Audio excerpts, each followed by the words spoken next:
మంత్రిగా ఇక్కడ సుమారు దాదాపుగా 190-200 మంది వరకు కూడా నిరుపేదలైనటువంటి డ్రైవర్స్గా ఉన్నటువంటి డ్రైవర్స్ అంటే మోటార్ ఫీల్డ్లో ఉన్నటువంటి వాళ్ళకి అలాగే ఆశా వర్కర్స్కి అంగన్వాడీ టీచర్లకి మరి ఎవరు హెచ్ఐవి వ్యాధిగ్రస్తులు ఉంటారో వారికి అలాగే ట్రాన్స్జెండర్స్కి ఇలాగ ఎవరైతే నిరుపేదలు అట్టడుగు స్థాయి వారు ఎవరైతే ఉన్నారో వారందరికీ కూడా అప్పట్లో సెంటున్నర చొప్పున మేము భూమి ఇవ్వడం జరిగింది, పట్టా ఇవ్వడం జరిగింది.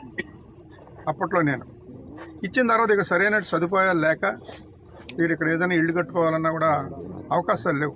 కరెంటు కానీ నీటి సప్లై కానీ ఏదీ లేదు ఇక్కడ ఒక ఇల్లు కట్టుకోవాలంటే. సో దాని మీద అప్పటి నుంచి వీళ్ళు ఏదో అద్దెంట్లోనే అక్కడెక్కడ గడుపుతూ ఉన్నారు, జగ్గంపేటలో కానీ పక్క గ్రామాల్లో కానీ.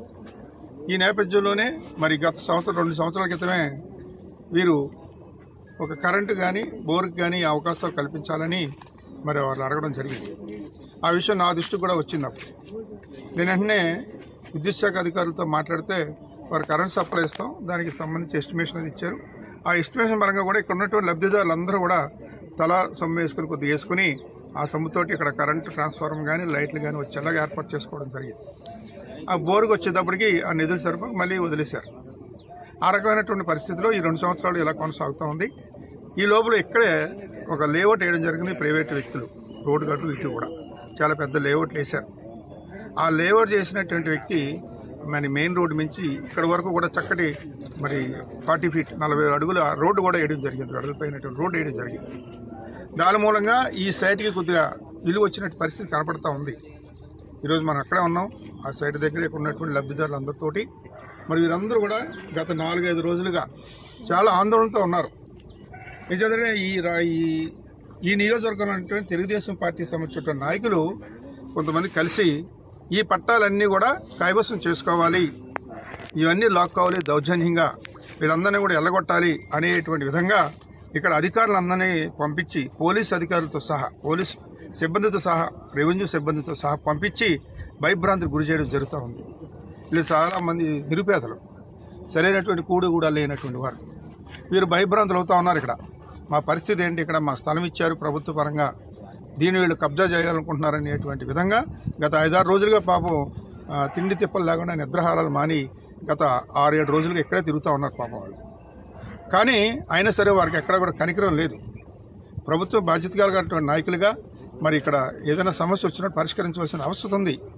స్వార్థాలు చూసుకుంటే ఏది కూడా ఎవరు చేయలేరు, అభివృద్ధి చేయలేరు. నా వాళ్ళే బాగుండాలి, నా కార్యకర్తలే మరి మంచి పెద్ద కారులో తిరగాలి. ఇప్పుడు మాది చిన్న కారులో తిరుగుతున్నాడు, ఇంకా పెద్ద కారులో తిరగాలనుకుని వాళ్ళకి ఏదో ఇల్లు ఇవ్వాలి, పట్టాలు ఇవ్వాలి అనుకోవడం అనేది చాలా దురదృష్ట సంఘటన. ఇది కనీసం ఏ రకమైన సౌకర్యం లేనటువంటి వారు, ఏ సౌకర్యాలు కూడా లేనటువంటి వారు. అటువంటిది ఈ పట్టాలను తిరగరాసి ఇవన్నీ క్యాన్సిల్ చేసి మరి 3 సెంట్లు చొప్పున ఇవ్వాలనేటువంటి నిర్ణయానికి వచ్చి సుమారు 40-50 వరకు కూడా పట్టాలను తయారు చేసి ఇచ్చే విధానం ఇప్పుడు జరగబోతూ ఉంది ఈ జగ్గంపేటలో. మరి దీని మీదే గత 5-6 రోజులుగా వీళ్ళు ఆందోళన చేస్తూ ఉన్నారు. అందరూ వచ్చి మాట్లాడుతూ ఉన్నారు, చూపిస్తూ ఉన్నారు, చెప్తూ ఉన్నారు. మరి గత 2 రోజుల క్రితం నా దగ్గరకు వచ్చి కూడా చెప్పారు.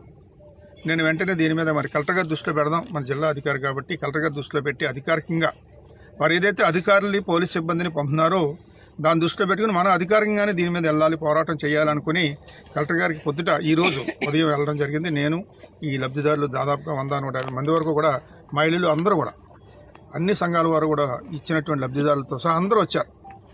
అందరూ కలిసి రోజు ఉదయం కలెక్టర్ గారిని కలిసాం. కలెక్టర్ గారికి అన్ని విషయాలు తెలియజేసాం. ఆయన చాలా చాలాకోణంగా స్పందించారు. కలెక్టర్ గారు కూడా స్పందించి తప్పనిసరిగా దీని మీద నాకు ఇప్పటివరకు ఈ విషయం తెలీదు, దీని మీద ఎంక్వైరీ చేసి తగు విచారణ చేసి తప్పనిసరిగా వీళ్ళకి న్యాయం చేస్తానని చాలా గట్టిగా హామీ ఇచ్చారు కలెక్టర్ గారు. పొద్దున ఉదయం అందరూ కూడా సమక్షంలో కూడా మేము మాట్లాడడం కూడా జరిగింది అక్కడ కాకినాడలో.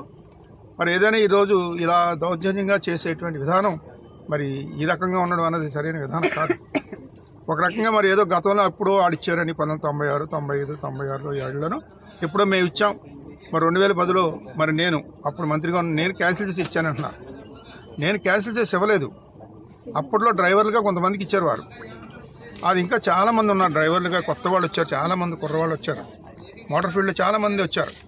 అలాగే ఇంకా నిరుపేదలుగా ఉన్నారు. ఇందా నేను చెప్పినటువంటి వారందరూ కూడా ఆశా వర్కర్లు కానీ, హెచ్ఐవి వ్యాధిగ్రస్తులు కానీ, ఆశా వాలంటీర్ మన ఎవరైతే అంగన్వాడీలు కానీ, ఈ ట్రాన్స్జెండర్స్ కానీ, ఇంకా నిరుపేదలు ఎవరైతే అట్టడుగు స్థాయి వారు ఎవరైతే ఉన్నారో వారందరినీ కూడా ఎంపిక చేసి సుమారు దాదాపుగా 200 వరకు కూడా పట్టాలు ఏర్పాటు చేసి ఇవ్వడం జరిగింది అప్పట్లో. పాత వాళ్ళకి ఇప్పుడున్నట్టు కొత్త వారికి కూడా కల్పించాం, అంతేగాని వాళ్ళు ఎవరిని ఎగ్గొట్టేలేదు. మరి ఈరోజు అలా చేస్తున్నారా? మీకు ఇస్తాం, మీకు ఉంటుంది అని ఏదో కళ్ళబొల్లుకోవాలి చెప్తూనే వీళ్ళని ఖాళీ చేస్తూ ఉన్నారు, పోలీస్ స్టేషన్కి పిలుస్తూ ఉన్నారు. అసలు పోలీసు సంబంధం ఏంటి? రెవెన్యూ పరంగా ఇచ్చినటువంటి ఈ పట్టాలు పోలీసుల వరకు వెళ్ళవలసిన పరిస్థితి లేదు. దొబ్బేశారా, దొంగతనం చేశారా, లేకపోతే ఎవరిదైనా ఆక్రమించారా? వాళ్ళ స్థలాలను వాళ్ళు ఆక్రమించి పైపొచ్చి వీళ్ళని పోలీస్ స్టేషన్కి పక్క మండలాలు కూడా పిలిచి తీసుకెళ్తా ఉన్నారు. మహిళల్ని, ఎవరినో ఇంకో కుర్రవాళ్ళని పెద్దవాళ్ళని కాదు, మహిళా సోదరిమణిని. వారు ఏదో చిన్న ఉద్యోగాలు చేస్తుంటే పోలీస్ స్టేషన్ రమ్మని ఎస్ఐలు వాళ్ళు బెదిరించి మరి జగ్గంపేటలో కానీ ఈరోజు మరి గండేపల్లికి జగ్గంపేటకి సంబంధం ఏంటి? ఇదేదో రౌడీయిజం చేయాలనే ఉద్దేశం తప్ప, భయపెట్టాలనే ఉద్దేశంతో తప్ప గండేపల్లి స్టేషన్ తీసుకెళ్ళి ఏం పొడుస్తారు? ఇంకా పెద్ద విజయవాడ కూడా తీసుకెళ్ళి పెట్టమన్నారు, ఏం పెడతారు? ఆ రకమైన విధానం సరైన విధానం కాదు. చాలామంది నిరుపేదలు ఇంత భయప్రాంతులు చేసి ఏదో పాపం పని చేసుకుందాం అన్న ఉద్దేశంతో ఏ జేసీబీ తెచ్చుకుని లెవెల్ చేసుకుందాం అంటే ఆ జేసీబీని కూడా సీజ్ చేసి పోలీసులు తీసుకుపోతూ ఉన్నారు. మరి ఇటువంటి రాక్షస పాలన జగ్గంపేటలో గతంలో ఎప్పుడూ లేదు. మరి కొత్తగా మొదలు పెడతా ఉన్నారు ఈరోజు. గతంలో ఎప్పుడు కూడా ఎవరు పరిపాలించినప్పుడు కూడా నేను 17 సంవత్సరాలు పరిపాలించాను. ఈ నియోజకవర్గంలో మంత్రి చేశాను, ఎమ్మెల్యే చేశాను, ఎంపీ చేశాను. ఎప్పుడు సహా ప్రజలకు ఉపయోగపడేటువంటి కార్యక్రమాలు చేశాను తప్ప ఇటువంటి దౌర్జన్యాలు చేసి వారి సంబంధించిన ఆస్తులు లాక్కునే పరిస్థితి ఎప్పుడు కలగలేదు. ఈరోజు 50 స్థలాలు ఇస్తూ ఉన్నారు. వీళ్ళు అర్హులు కాదా అని ఏదో చెప్తా ఉంటున్నారు. కాసేపటి క్రితం కూడా మాట్లాడారు స్థానిక ఎమ్మెల్యే గారు. మాట్లాడి అర్హులైన వారు అందరికీ ఇస్తూ ఉంటున్నారు. వీళ్ళు అర్హులు కాబట్టి ఇచ్చాం. ఇప్పుడు వాళ్ళు ఇచ్చిన వాళ్ళందరూ అర్హులని చూపించమనండి. ఇప్పుడు 30 మందికి 40 మందికి 50 మందికి ఇస్తున్నారు. వీళ్ళందరూ పక్కా నిరుపేదలు, కూడుగుడ్డ లేని వారు అని ఒక్క మనిషిని చూపించమనండి, మేము ఒప్పుకుంటాం. వాళ్ళందరూ పెద్ద ఫార్చునర్ కారులో తిరిగేటువంటి వ్యక్తులు. ఆల్రెడీ జగ్గంపేటలోని కాకినాడలో కూడా ఇళ్ళు ఉన్నవారు, ఫ్లాట్లు ఉన్నవాళ్ళు. వాడికి ఇక్కడ రోడ్డు డెవలప్ అవుతూ ఉంది, ఈ ఫ్లాట్లు అన్నీ కూడా అభివృద్ధి చెందుతాయి, జగ్గంపేట నేషనల్ హైవే ఆనుకొని ఇది డెవలప్ అవుతుంది అనే ఉద్దేశంతో దీని మీద కొనేస్తూ ఉన్నారు. గతంలో కూడా చరిత్ర ఉంది వాళ్ళకి. జగ్గంపేట టౌన్లో గతంలో ఇచ్చారు. ఒక్కొక్క పెద్ద నాయకుడికి 30-40 ఫ్లైట్లు ఇచ్చుకున్నారు. నాకన్నా మీకే బాగా తెలుసు, అప్పుడు నేను రాజకీయంలో లేను. 30-40 ఫ్లాట్లు ఇచ్చుకున్నారు జగ్గంపేటలోనే ఒక్కొక్క వ్యక్తి. ఇప్పటికీ ఉన్న వాళ్ళ చేతుల్లో 30-40 ఉన్నారమ్మా. అలా తీసుకున్నటువంటి వారు ఈరోజు నిరుపేదలకు ఇస్తాం, లేకపోతే అర్హులైన వారికి ఇస్తాం అనేటువంటి మాటలు చెప్పడం అన్నది ఎంతవరకు సమంజసం? ప్రజలు మిమ్మల్ని వేలాదిగా ఓట్లు వేసి నెగ్గించారు. ప్రజలకి మీరు మేలు చేయకపోయినా ఇలాగ అన్యాయాలు చేసి, అక్రమాలు చేసి, బాధలు పెట్టే కార్యక్రమం చేయడం మంచిది కాదని నేను తెలియజేసుకుంటా ఉన్నాను. మంచి పరిపాలన చేయండి. మంచి వాగ్దానాలతో ప్రజల్లోకి వచ్చారు. చాలా కళ్ళబొల్లు కబుర్లతోటి వాగ్దానాలకు చేసి ప్రజలు నమ్మించి ఓట్లు వేసుకున్నారు. ఆ పనులు చేయకపోయినా దౌర్జన్యాలు ఇలాగ ఆక్రమించుకోవాలో చేయడం మంచిది కాదని నేను తెలియజేసుకుంటా ఉన్నాను. మరి ఆ 30-40 పట్టాలు కూడా ఎవరికి ఇస్తారన్నది కూడా బయటగతం చేయాలి. వీళ్ళు ఎవరన్నది వీళ్ళు చూపిస్తారు, మేము పట్టాలు వీళ్ళం అని. వాళ్ళు ఎవరో చూపించండి. ఆ 40 మందో 50 మందో 50 మంది మనుషులు చూస్తే తెలిసిపోతారు ఆయన పాపం నిరుపేద కాదని. అంటే కొన్ని బినామీ పేర్లు పెడతారు, వాళ్ళ పేర్లు ఉండవు కానీ వెనకాల ఎవరిదో పెడతారు. వాళ్ళు కావాల్సిన మనిషి ఎవరిదో పెట్టుకుంటారు, కానీ వెనకాల మాత్రం ఆయనే ఉంటాడు.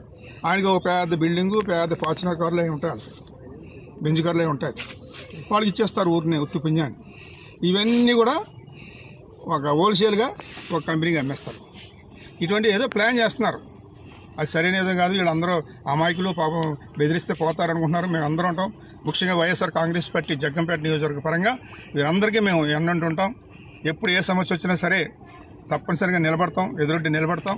ఈ మహిళలే కాదు, ఇతర డ్రైవర్సే కాదు, ఇతర ఎవరికైనా సరే ఈ లబ్ధిదారులు ఎవరైతే ఉన్నారో వారికి అందరికీ కూడా మరి జగ్గంపేట నియోజకవర్గ వైఎస్ఆర్ కాంగ్రెస్ పార్టీ తప్పనిసరిగా అండదండ ఇస్తామని కూడా తెలియజేసుకుంటా ఉన్నాను.